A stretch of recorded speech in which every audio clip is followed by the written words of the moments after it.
There is a corner of the financial system that most people have never heard of. It doesn't trade on any exchange. There's no ticker, no public price, no daily update on your brokerage app. It operates in the dark by design. And right now, inside that darkness, something is quietly breaking. The private credit market, a $5 trillion industry that grew nearly tenfold in less than 2 decades, is facing what analysts are calling its first real stress test. Major investment firms including BlackRock, Morgan Stanley, and Cliffwater have already begun restricting investor withdrawals. A key distress indicator has more than doubled since 2022, and a wall of debt, $162 billion of it, came due in 2026, at interest rates that were unthinkable when the loans were written. None of this is on the front page, and that is not an accident. Today, we're going to pull back every layer of this story, what private credit actually is, how the accounting makes the damage invisible until it isn't, and why the tidal wave forming underneath the surface is much larger than the headlines suggest. To understand what's breaking, you first need to understand what was built. Private credit is, at its most basic, private lending. It fills the gap between the small business loan your local bank will write and the public bond market that only the biggest corporations can access. The companies borrowing here are mid-sized too large for a bank, too small or too complex for Wall Street. So they go to private lenders, specialized funds that write the loan, keep it on their books, and collect interest payments until maturity. For most of financial history, banks dominated this space. Then, 2008 happened. Post-crisis regulation forced banks to hold more capital and take on less risk. They pulled back from complex, mid-market lending. And into that vacuum walked a new industry, private credit funds, run by asset managers like Ares, Blue Owl, Apollo, and Blackstone. Industry estimates placed the private credit market at $3 trillion at the start of 2025, compared to about $2 trillion in 2020, with projections suggesting growth to approximately $5 trillion by 2029. That is extraordinary growth for an asset class most people have never heard of. And it was fueled by two things: a decade of near zero interest rates that sent investors hunting for yield, and a regulatory gap that allowed the industry to operate with very little transparency. Private credit loans don't trade on any exchange. There's no public price, no independent mark every morning. The value of each loan is assessed internally, on a schedule by the fund that holds it. That structure opacity plus self-assessment is not a bug. For the industry, it's a feature, and it's about to become the story. Here is the structural vulnerability that most coverage of private credit glosses past.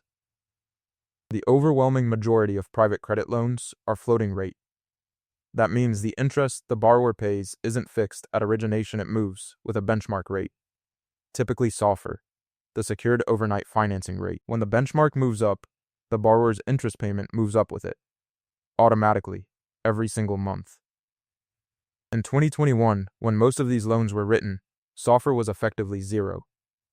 A borrower taking on a floating rate loan pegged to SOFR plus 5% was paying around 5% total. Manageable. Then the Federal Reserve hiked rates at the fastest pace in 40 years. By mid-2023, SOFR had crossed 5%. That same borrower paying 5% was now paying more than 10%. Their interest bill doubled.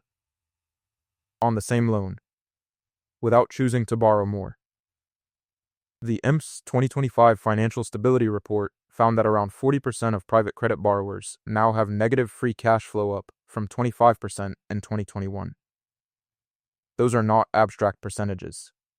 That is nearly half the borrowers in a $5 trillion industry operating in the red, spending more cash than they generate, and still, technically, making their interest payments, or appearing to. This is the part of the story that makes it genuinely alarming and genuinely difficult to see from the outside. When a borrower can't make a cash interest payment, there are normally two options. They default or they restructure. Either way, the problem surfaces. The loan gets flagged as non-performing. Investors can see the damage. Private credit invented a third option. It's called PIK, payment in kind. Here's how it works. Instead of paying cash interest, the borrower is allowed to pay by adding the interest owed onto the principal balance of the loan. No cash changes hands. The debt grows, and the lender, the private credit fund, records that unpaid interest as income anyway. Read that again. Money that was never paid, in cash, counted as income. PIK interest arrangements, where companies pile on debt rather than making cash payments, surged from 5% to 11% of the private credit market between 2022 and 2025. Loans converted midterm from cash payments to PIK terms, what the industry calls bad PIK, jumped from 2% to 6.4% of total private credit by late 2025. Research on loans in U.S. business development companies found that the use of PIK toggles is associated with a 1 to 2 percentage point increase in the likelihood of a loan becoming delinquent in the following quarter, in addition to an unconditional probability of 3%. In other words, PIK doesn't solve the borrower's problem, it defers it, while making the lender's books look better than they are. And it gets structurally worse. Many private credit funds are structured as business development companies (BDCs), which carry a specific regulatory requirement to maintain their favorable tax status. They must distribute at least 90% of their taxable income to investors every year. PIK income counts as taxable income. So the fund reports income that was never collected in cash. It is then legally required to distribute 90% of that phantom income to investors as a cash dividend. Cash that has to come from somewhere, because the borrowers certainly didn't send it. Public BDCs now receive an average of 8% of investment income via PIK, meaning roughly 8 cents of every dollar these funds report as income as interest nobody actually paid in cash. The dividends look healthy. The underlying borrowers are struggling, and the gap between those two realities is quietly growing. There's one more layer. Because private credit loans don't trade publicly, there's no market price to look up.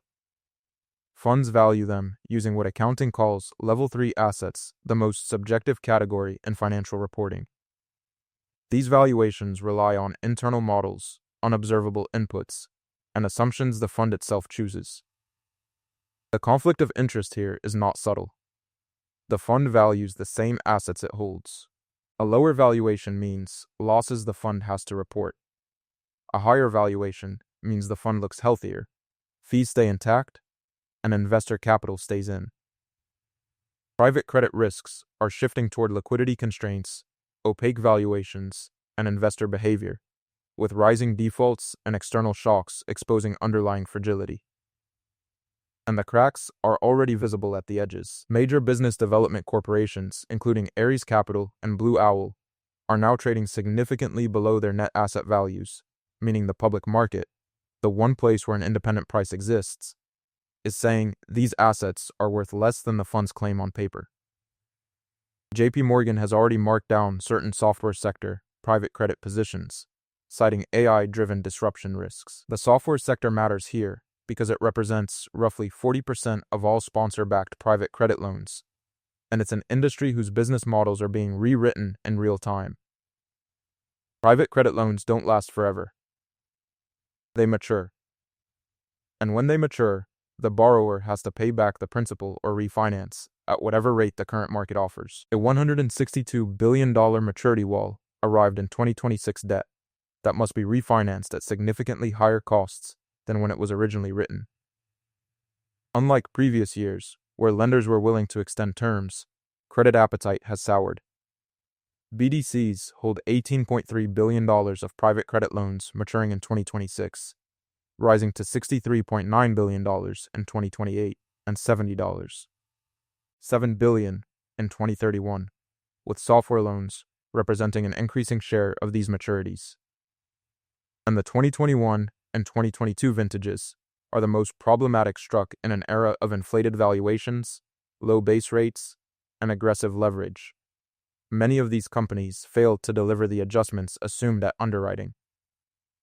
With maturity walls building between 2025 and 2027, managers face growing pressure from limited partners to resolve positions they can no longer defer.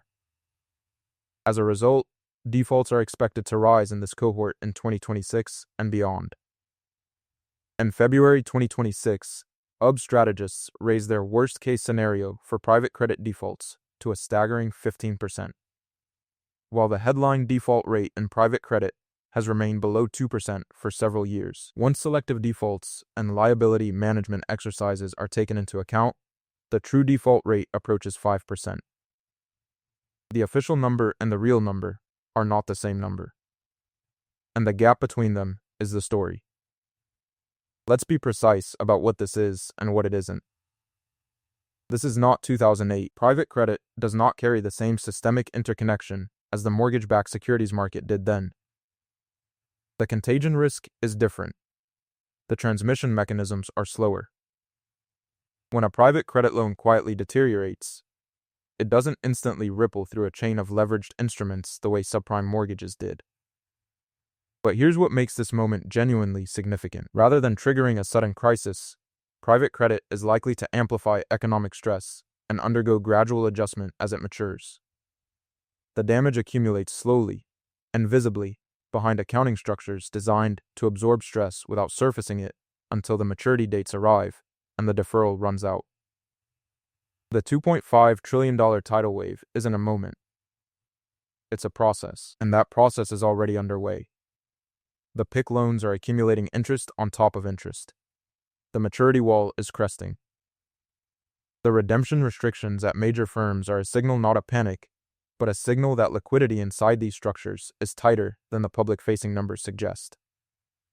The question worth sitting with isn't whether private credit has problems. The data is clear that it does. The question is whether the industry's own machinery for absorbing and deferring stress can keep pace with the scale of what's building. The ocean still looks calm from above, but the wave is already in motion. If this opened up a part of the financial system you hadn't looked at before, that's the whole point. Drop a comment with the question you're walking away with. The ones I see most often will become their own video. This story is still developing. If you want to follow it as it unfolds, subscribe. We cover the things the headlines summarize before the full picture is visible. See you in the next one.